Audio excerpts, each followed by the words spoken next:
Hello everybody, and welcome back to the Kingdom Hearts 3 playthrough. So, we've had a whole little bit of stuff inside the mansion there. Annoyingly, we don't get to actually explore it, but it's all good. We're just going to return to town. I did have a moment just going, can I get in? And the answer is no.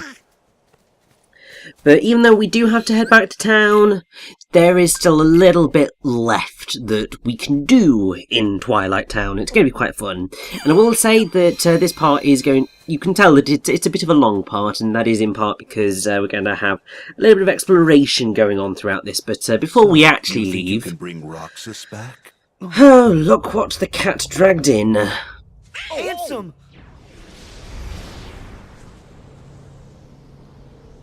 Xemnas! Roxas should never have existed in the first place. What you seek is impossible. Roxas does exist. His heart's inside my heart. And in the unlikely event you did manage to separate the two, where is it you think you can put his heart? Well, Roxas used to live in the other Twilight Town, right? So, I'm just gonna put him back there. Do you even realize what you are saying? The other Twilight Town is just data. A heart can live anywhere, even inside data. There are hearts all around us. Handsome and Xemnas used to be part of the same person, right? But look, now they exist separately just fine. If they can do it, then I don't see any reason why you and Roxas can't find a way. Oh, yeah! Yeah, you tell him, Captain Goofy! In that case, by all means. Nothing would please us more than Roxas's return, of course. You wish? He'll never answer to you again. Still so blind. A nobody is what's left behind when one gives his heart to darkness. There is only one way to bring Roxas back, which is for you to give your heart up as well. Sora, have you finally decided to call upon the darkness? What? Go on then. The shadows are never out of reach.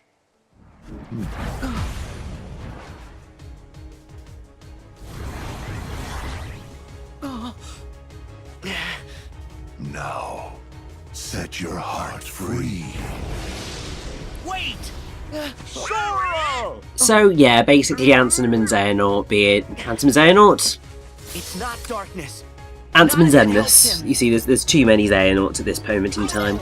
Ansem and Xemnas are being just sort of absolute sods, and we have to have a wonderful battle against some Neo Shadows and some Dusks. So nothing too terrifying. The Neo Shadows are a little bit of a pain because they are obviously quite aggressive, and obviously they are more challenging than your regular Shadows, but even then this fight is not overly terrifying, especially, if you decide that you're going to do like I did and just bring out the Meow Wow balloon and just obliterate.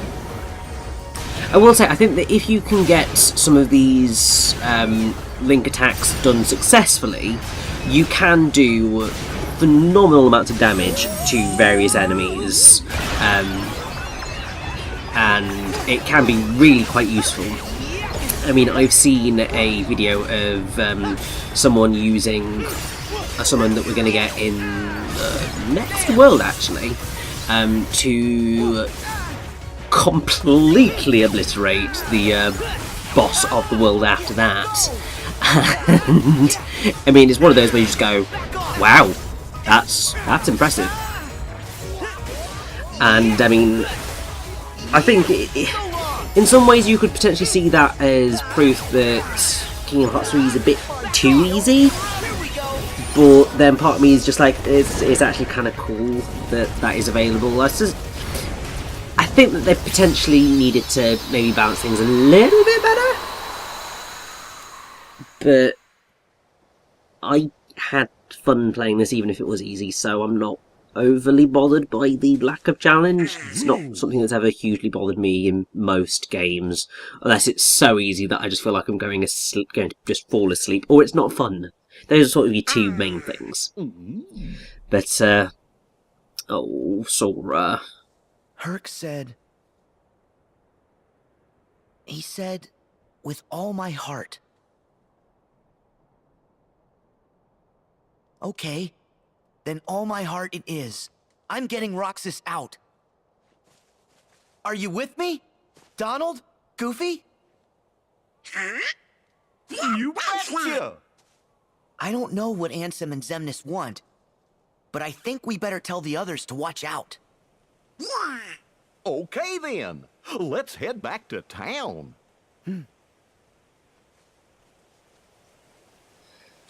And yeah, it's definitely worth telling them that stuff's going down, because, I mean, considering Ansem and Xemnas decided that, yeah, let's just pop in, be a little bit of a dick, spout philosophical at us, and all that jazz. It's just like, oh great, thank you, that's much appreciated. Oh, I've not got many of those lucky emblems left to find.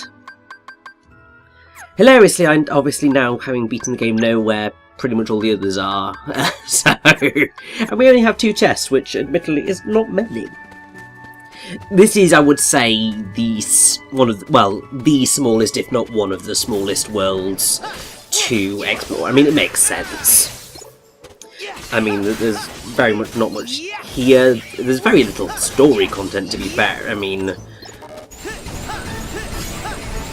pretty much once we get back to town and do a little sum, that's basically your story for Twilight Town.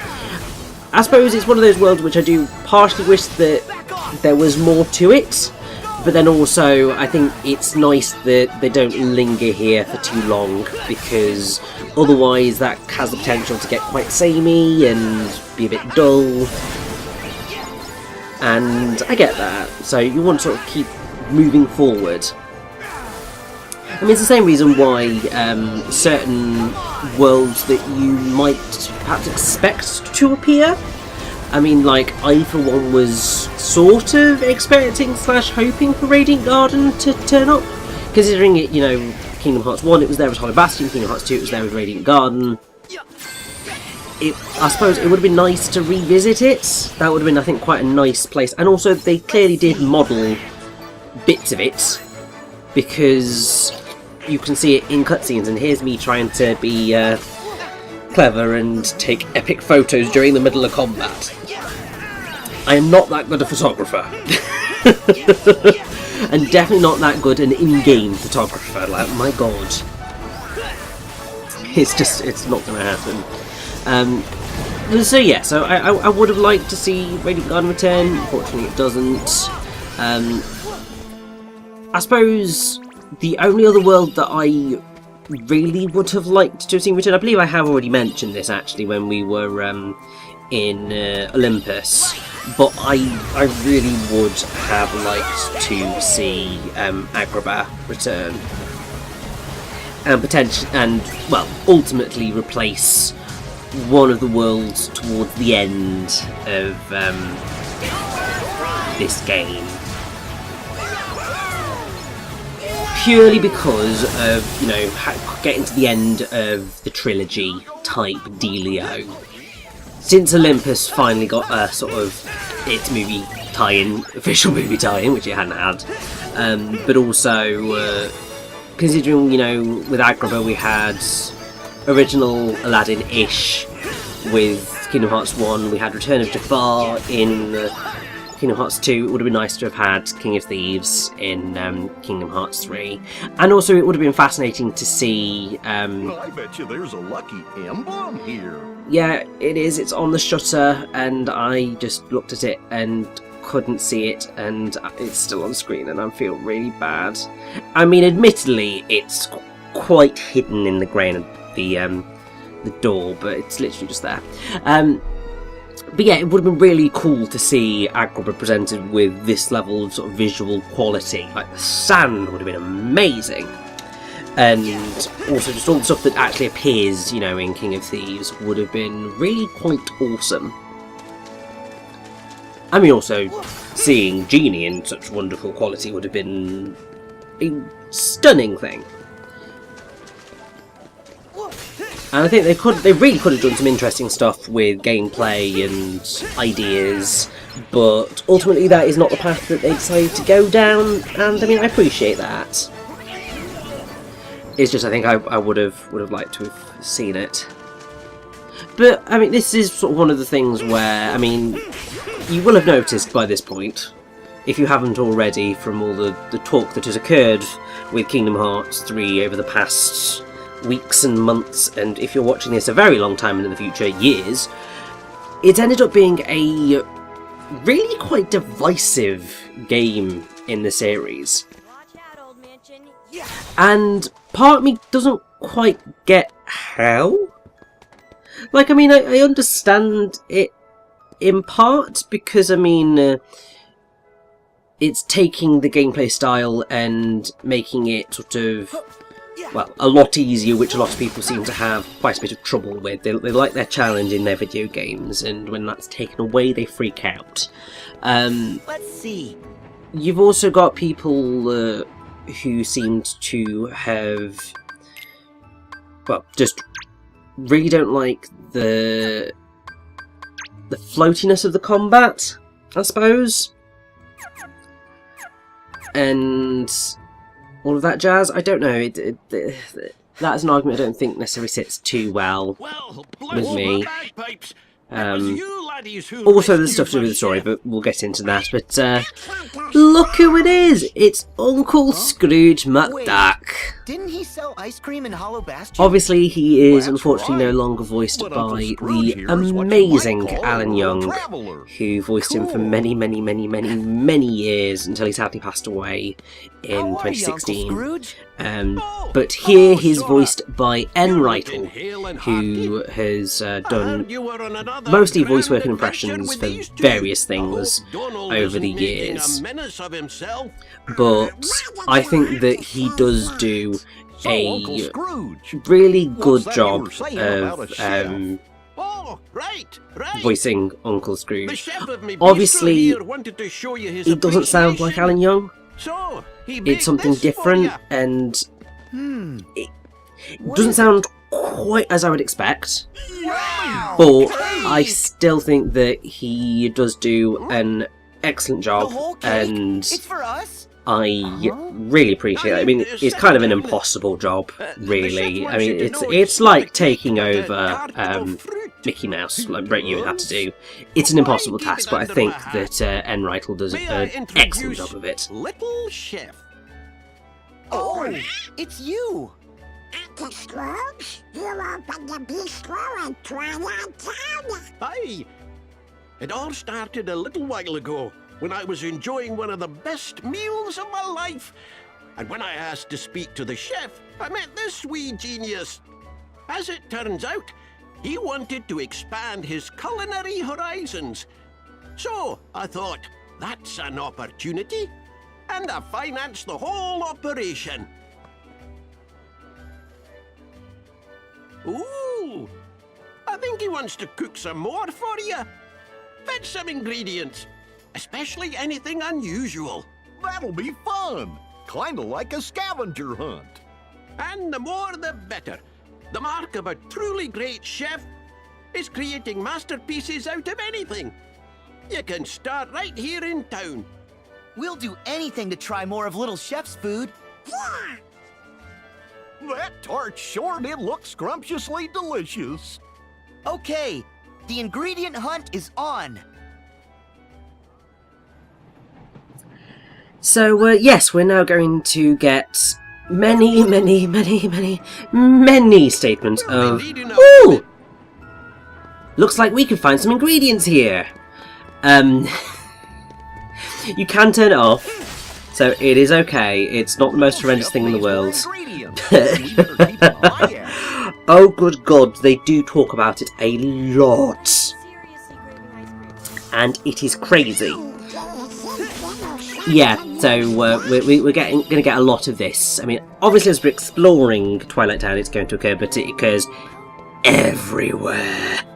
And, oh look! There's me other missing treasure chest, so I think that actually nets me all 10 that I was wanting, so that makes me happy.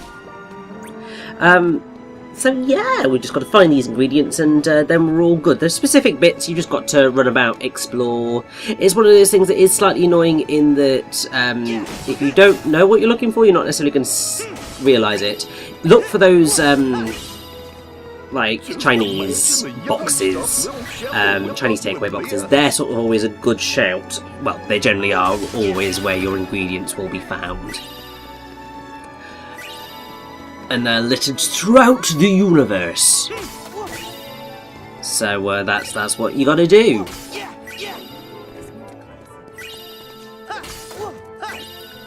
Well, I'm starting to get hungry. Don't worry, Goofy. Me too. Me too.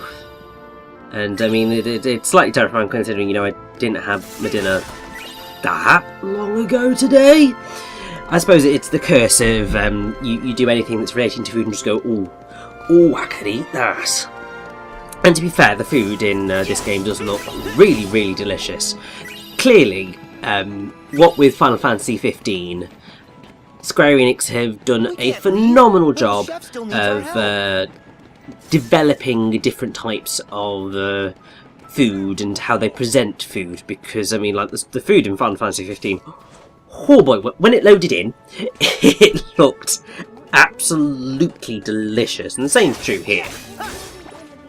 Probably wouldn't eat most of the food that is in here, but that is only because I am a massive fusspot when it comes to any sort of food. So it's a bit unfortunate, really. Like, don't do spice. Don't do fish generally. And also that is the only reference we will have to that wonderful game that is called Struggle. Because delightful. But yes, we're back at the Grand Bistro, well, Le Grand Bistro, or the Grand Bistro, or Bistro, I mean, it doesn't really matter. But we're going to get into a fun little mini game shortly. But before we do, I need a little letter here to have a chat with us. Hey, boss. Done with the posters. Hey, good work, kids. You guys work for Uncle Scrooge here at the Bistro? Do we? He gave us a short job putting up these special posters. Mr. McDuck's hosting an open-air film festival in the courtyard. Cool, huh? Oh, Sora. Hold your phone up to the poster. Okay. There, you've just downloaded a promo game for the film. You can try it later. You did all this, Uncle Scrooge? Of course, laddie. Provide a bit of entertainment and then give folks a nice, cozy place to relax. Like my bistro here. They'll all be happy and hungry and eager to spend their money. Uncle Scrooge. Gorsh, he sure is canny. I always wondered how he keeps customers coming into his businesses over and over. Oh yeah, I'm no business guy, but I sure wouldn't want to be one of Uncle Scrooge's competitors. Seriously. Whoa! Oh, right. I need to warn you guys. Why? Well, those creepy crawly things might come back for more. So stay on your toes. Sure. But don't we have you guys to take care of him for us? You have to leave again? Mm-hmm. That's our job. But we'll definitely be back. When you gonna slow down? Sorry. Just do me a favor. Well, what is it? Don't make it too tough. I know how Roxas feels to be lost, but Donald and Goofy, Kyrie, brought me back by wishing with all their hearts. So, I was hoping the three of you would do the same and wish for Roxas. What? That's it? That's no favor. We'll all wish. I'm wishing. Yeah. Me and Pence too. Thanks.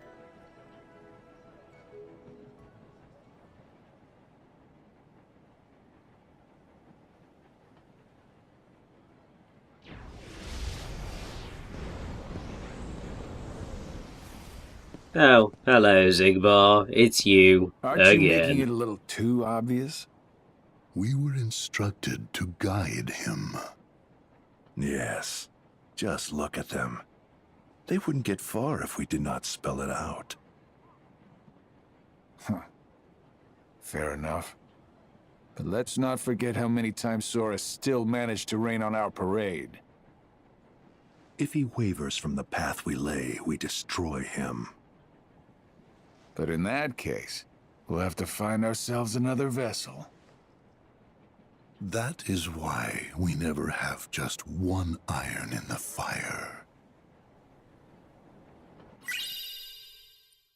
It would be nice if they could make up their mind as to who their bloody vessel is. But for completing Twilight Town, we get a minigame and we get Shooting Star, which I actually really like as a Keyblade. It's one that I will be using quite a lot of. But the first thing we're going to do is we're going to use the ingredients and go to Le Grand Bistro.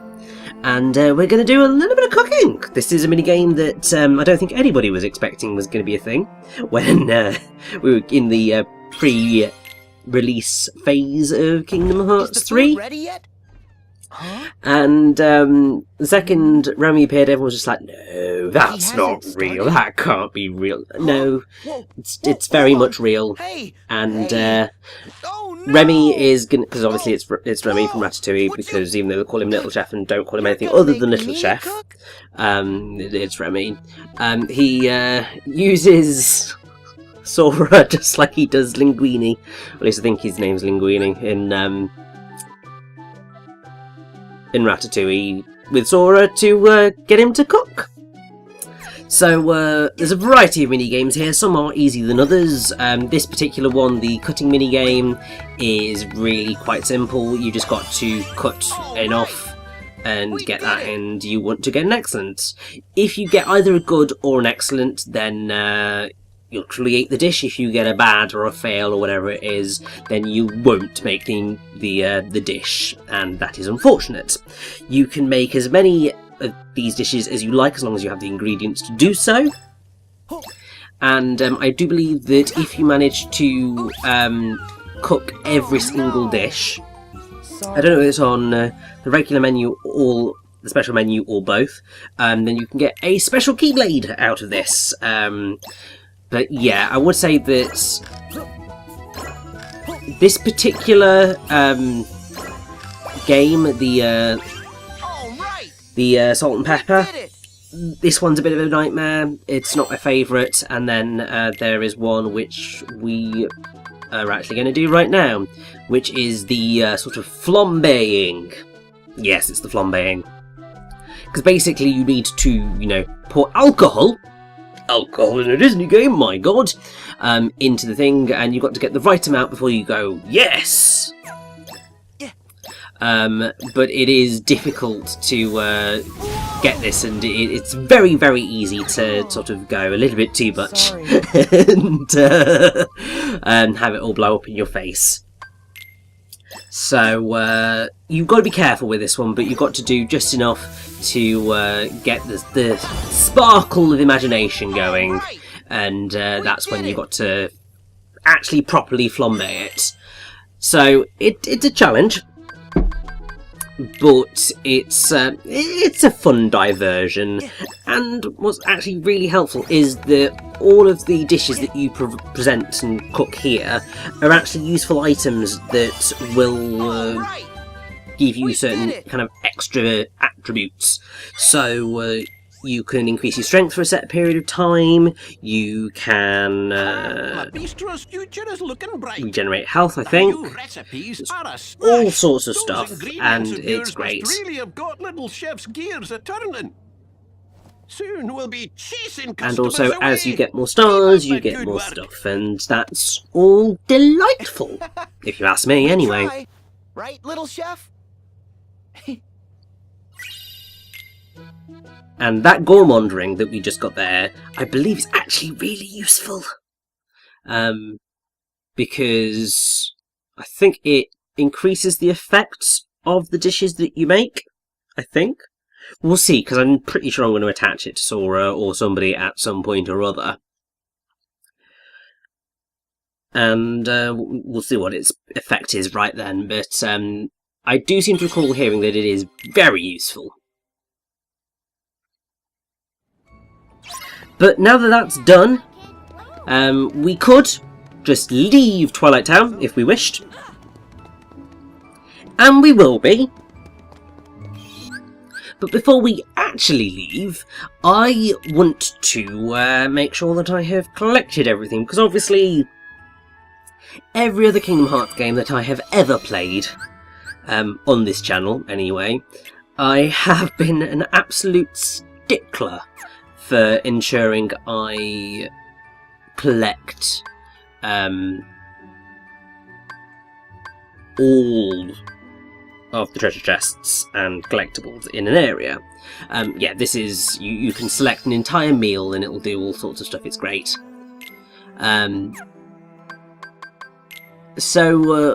Yes, we're going to go round and we are going to have a delightful time picking everything up that's left in here. But also I'm just going to show off this little minigame in Classic Kingdom. I believe you were actually able to play some of these in Kingdom Hearts Union Cross briefly. You might have also been able to slightly play them online. But yeah, they are very, very much in line with sort of those classic old school titles in that they sound pretty awful. And yeah, it's kind of interesting, and I mean it is fun, but it did take me a little while to figure out how on earth I was meant to do this one, largely because I clearly wasn't paying anywhere near enough attention to the instruction screen when I started, so yeah. This one is not that difficult. It's basically just run up to that, run under, get to the spoon, blow, well, you don't need to worry about that just yet. Get over to the curtain, do the curtain, and then you need to make your way over to the salt. Do that to get up onto there, and then you can escape. And basically you can just do this well, just as you like. I don't think there's any real change to how it works. I think it's just that as you get further and further into the stages, it gets a bit more challenging, I suppose, in terms of the pattern of everything, but it really doesn't matter. And even just sort of getting to stage 2, that is a high score. So, yeah, that is fine by me. The way it works is that I think it's if you manage to beat or get a high score on every single Classic Kingdom minigame, then I think you get a Keyblade for that. If not, you definitely get a trophy or an achievement for getting a high score on all of them. And I know that you do get a Keyblade out of Classic Kingdom, but I haven't yet got that particular Keyblade. So, yay! Because, I mean, at the point of me doing this commentary today, I've recorded all of the main game, I just haven't recorded any of the extras because I wanted to have a nice little breather and, you know, just to sort out everything else relating to the main story stuff first. It is in part down to the fact of, you know, space on my laptop. Like, I only have so much room on my hard drive. I do have external hard drives, but whenever I do a playthrough, I like to just have everything in one place before kind of moving it all off. But it was very much a case of this is quite a long, quite a big game. So, and obviously all of the footage you are seeing is in 60 frames per second. It's not quite 60 frames per second, but it is sort of what the game is aiming for. It doesn't hit it really at all. I think pretty much most of the time Kingdom Hearts 3 sits around the 40 to 50 frames per second mark. If you're playing in the default mode. If you decide that you want to... oh, there's a lucky emblem that I don't think I had spotted yet. Glad I spotted that one. Yeah, if you're playing in standard mode, the idea is that it's meant to cap your frame rate at 30 and kind of bump up some of the visuals of the game. But I think what that ends up doing is adding in or making worse the frame pacing issues, I want to say, that the game has. As you can probably guess, I am not really an expert in how the whole shebang works. Some ingredients around here. I'm really not the best person to specifically talk about it, but it is worth just sort of pointing out is definitely that the game does have frame pacing issues, and it definitely doesn't sit at an entirely stable frame rate. I mean, from what I remember from Digital Foundry's video on it, surprisingly, the Xbox One X, I think, does the best in terms of being at a normal frame rate, although I think the actual best is the PS4 Pro when you cap the visuals at 1080p. I think that sort of seems to be the one that was the most recommended.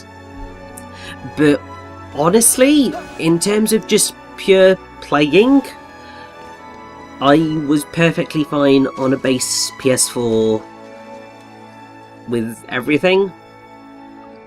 Like, I don't think I really had any major issues with slowdown or not thinking that the game was reading my inputs properly. So, just in general, it felt perfectly fine. But then I know that some people are much more sensitive to things like frame rates and frame stutters and frame pacing issues than others. And while I can definitely always notice the difference between 60 and 30, most of the time, it's...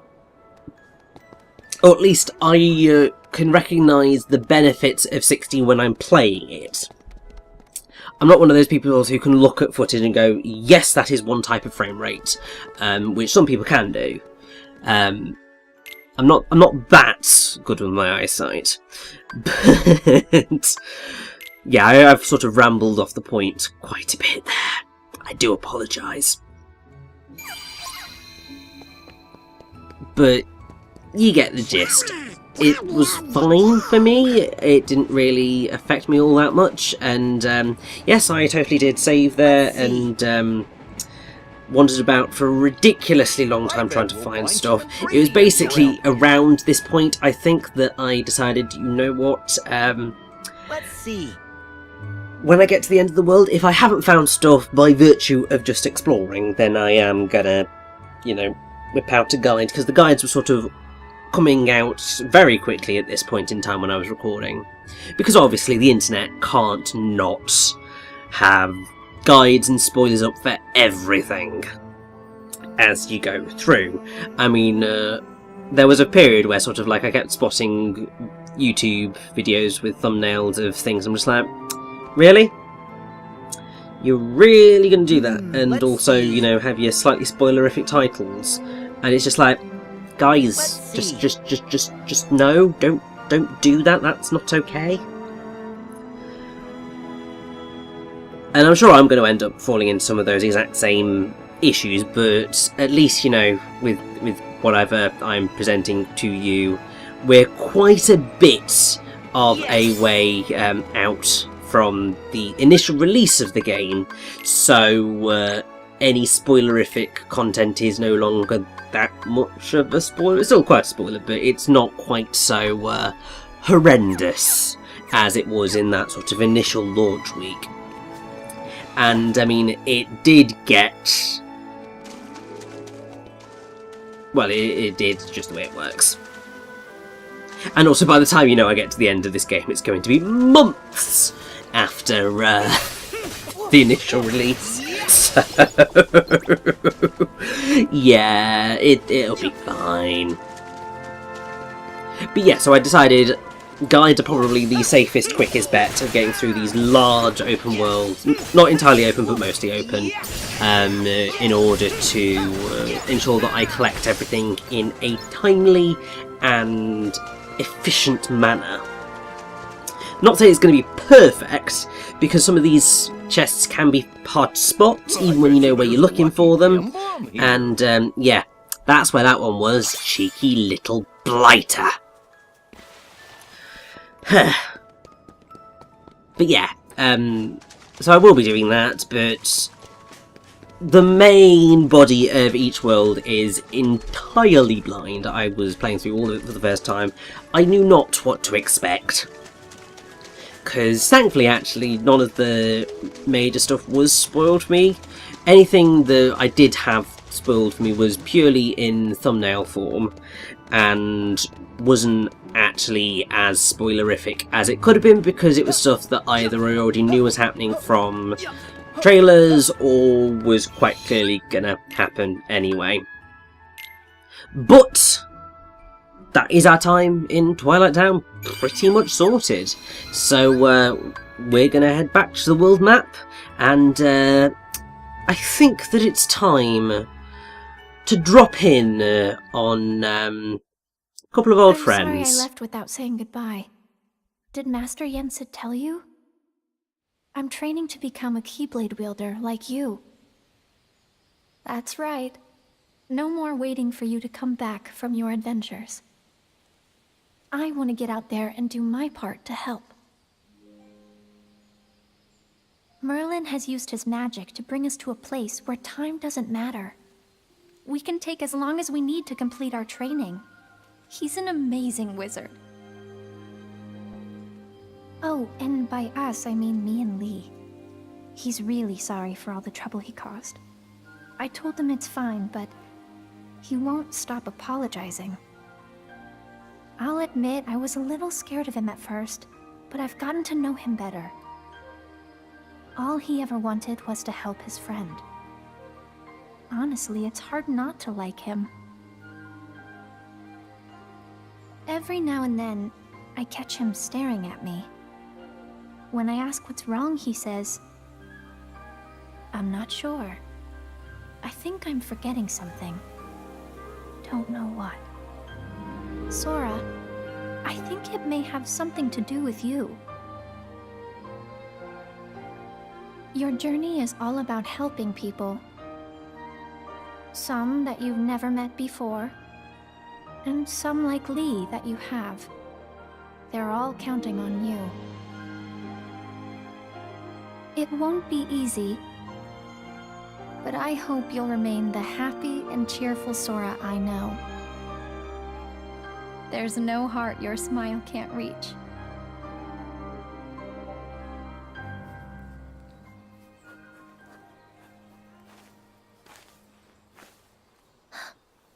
What's wrong?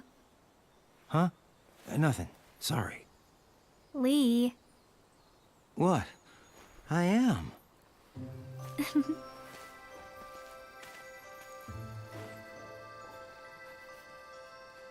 A letter?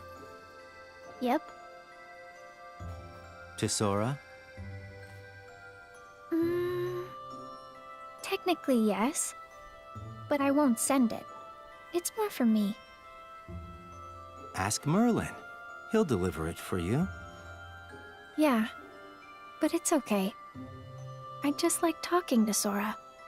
Even if it's on paper. Huh. Okay.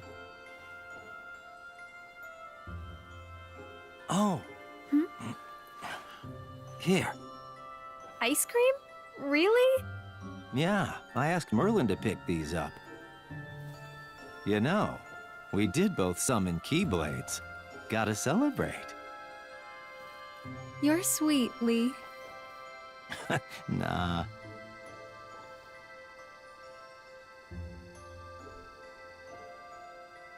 What? Nothing. I just...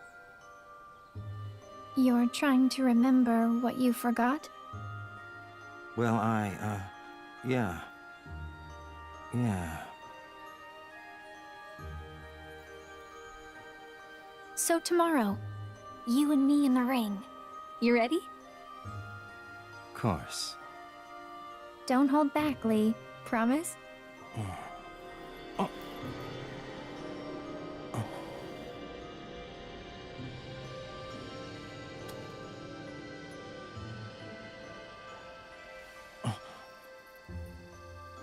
Huh?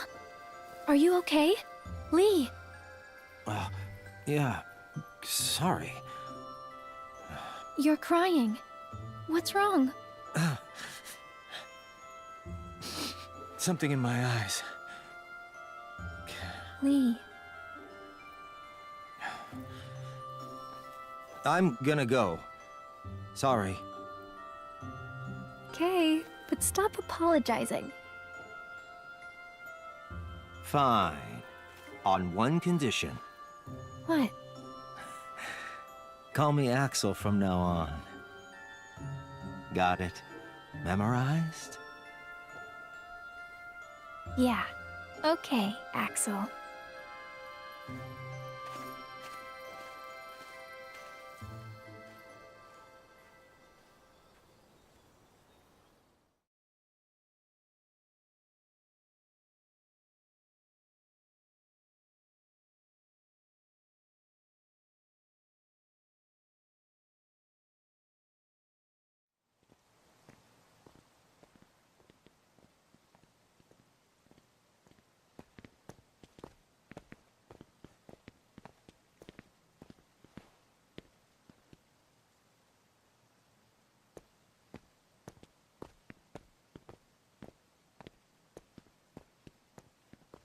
So this is the place.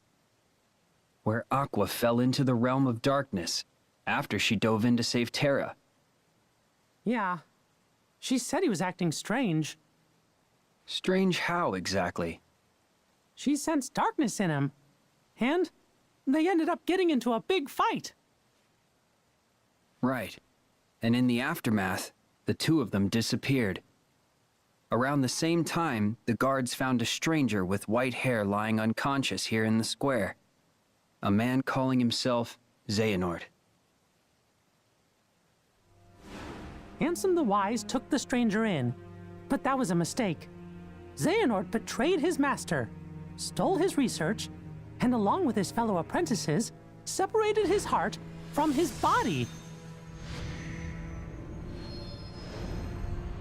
Xehanort's heart took his master's name, Ansem, and traveled to the past to give his younger self instructions. He even briefly had control of you. His empty body stayed in the present, took the name Xemnas, and founded Organization 13. Their goal was to prepare 13 vessels for Xehanort's heart. Until we put an end to the organization. But all the while, young Xehanort had been visiting the future to choose 13 vessels of his own. Hearts with strong enough ties to him to begin a new organization. The real Organization 13. And now they're looking for a fight with us. But what happened to Terra? I thought you said that Aqua saved him. Yep, she did. The problem is we didn't notice. You remember the end of the Mark of Mastery exam, when Master Xehanort made his grand return? That's the Xehanort I remember. He was already a pretty old man then. But how do you explain Ansem and Xemnas, his Heartless, and his Nobody? Isn't it strange how young they look? Why aren't they old men? It's because Xehanort was using a different body when the split happened. That face from the portrait I mentioned? It wasn't just some stranger that Ansem the Wise took under his wing. It was the young man whose body Master Xehanort possessed. No way! That was Terra?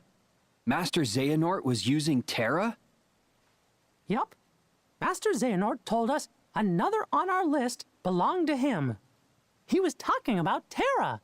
Turns out, Aqua saved more than just her friend that day. Okay, but Master Xehanort is an old man again now. Where did Terra's body go? It's 'cause Master Xehanort's collecting vessels. He claimed to have 2 of our 7 lights. We got Sora back, but Terra must still be on Xehanort's side. He's with Organization 13? We should warn Sora. Yep, and Merlin too. Yeah,